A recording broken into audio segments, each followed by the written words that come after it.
सब काम करते हैं ना, बाहरी तौर पे करते हैं, सुपरफिशियल करते हैं, ऊपरी तौर पे करते हैं। इसलिए पूजा पाठ भी देखो लोगों को सही फल नहीं दे पाता है। और जितना दिन लोग पूजा पाठ करते हैं, 7-8 दिन 9 दिन की पूजा पाठ होती है, उतना दिन तो ठीक फील करते हैं, अच्छा फील करते हैं, लेकिन कुछ समय के बाद फिर से वही घिसी पीटी जीवन वो जीना शुरू कर देते हैं। और इसका कारण जानते हो क्या होता है? जैसे आप माता की ही पूजा कर रहे हो, बहुत अच्छा से भजन कीर्तन पाठ करते हो, लेकिन वो जागरण जो होता है ना, माता का जागरण करते हो, अपना अंदरूनी जागरण आप कभी नहीं करते हो। अपने तो उसी मन स्थिति में रहते हो, सोए रहते हो। माता को कभी जागृत मत करो, माता तो सबसे जागृत देवी है। इसलिए इंसान को कर्म फल मिलता है ना। धरती पे जो सबसे अटल नियम है, यूनिवर्सल फैक्ट है, सृष्टि का सतत जो इटर्नल लॉ है, वो है लॉ ऑफ कर्मा। आखिर क्यों लोगों को कर्म फल मिलता है? क्यों मिलता है? क्योंकि माता जागृत है। भगवान तो सब एक ही है, किसी नाम से पुकारो, ठीक है। तो माता का जागरण से अच्छा है कि समय अपने अंदर दो, अपने मन की स्थिति को मजबूत करने पे दो और अपना जागरण करो। ये सोचो समझो कि जीवन में हमको क्या करना है, क्यों हम कष्ट झेल रहे हैं।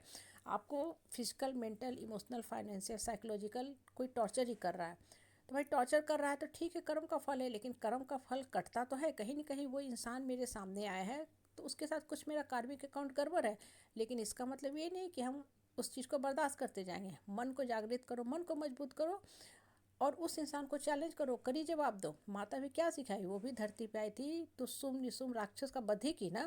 वो थोड़ी माफ़ करते, कही कि नहीं हम माता हैं, सहृदय हैं, हम तुम सब राक्षसों को माफ़ कर देंगे, हम रक्तबीज को माफ़ कर देंगे। नहीं, सबका अंत की है। इसलिए धरती पे पहली बात जो भी सफ़र करता है, कोई भी इंसान सफ़र करे, औरत हो मर्द हो जो भी हो, पहली बात वो ये मान ले कि ये जो सफरिंग मुझे मिल रही है ना, मुझे भगवान ने चुना है, यहाँ से मुझे प्रकृति का नियम जो है, गलत नियम है, उसको बदल के सही नियम पे धरती को चलाना है। अब देखो सीता माई भी सफ़र की।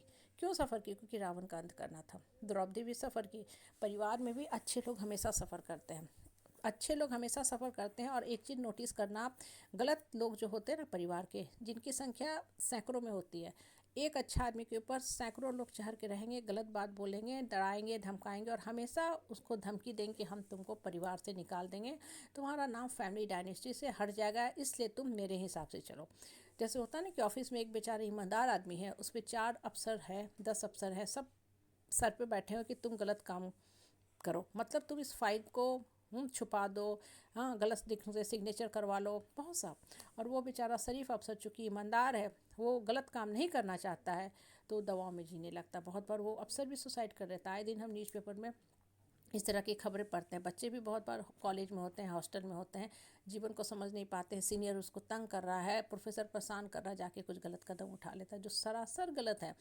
तो अपने आप को ये समझ के चलो कि हम धरती के सबसे श्रेष्ठ प्राणी हैं, मेरी कैटेगरी हाईएस्ट क्वालिटी के सोल में हो रही है, इसलिए भगवान ने मुझे ही इस काम के लिए चूज किया है। अपना जागरण करो। आप थोड़ा देर शांत बैठोगे ना, तब आपको पता चलेगा। आपको सफ़र करने के लिए भगवान ने नहीं भेजा है, आपको सफ़र इसलिए करा रहा है कि आप जागृत हो, मजबूत बनो और दूसरे का सफरिंग का अंत करो। रावण ने सैकड़ों स्त्रियों के साथ गलत व्यवहार किया था, इसलिए भगवान ने माँ सीता को लाके खड़ा कर दिया।